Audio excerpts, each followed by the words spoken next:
Om kwartier komen 2 mannen de juwelier onder Nijstad binnen.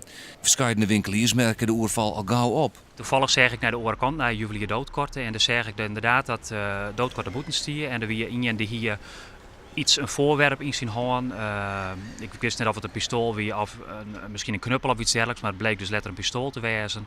En die hier dus in zijn holle richten. Die een hier een wapen in de oor een hammer. Dus we hadden ook klap mee kregen had, dat weten we net. Maar De eigenaar had een die klap? had de klap gewoon op het achterhol met de hammer of het wapen.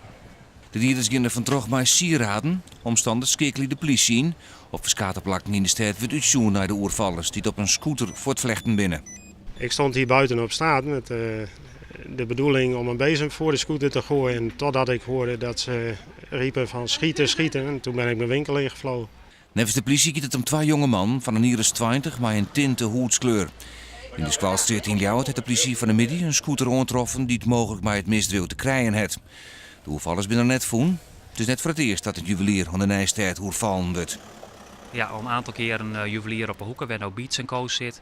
Daar is al een paar keer een overval pleegd en je veert erop op een Nijstad al. Dus ja, klopt. Het is je wel af en toe raak. Ik heb gelukkig geen juwelierszaak, ik heb een schoenmakerij. Dus dat is niet zo interessant voor de jongens, denk ik. Maar je schrikt er wel van en je vraagt je soms wel af van wat is de lol van het ondernemen nog.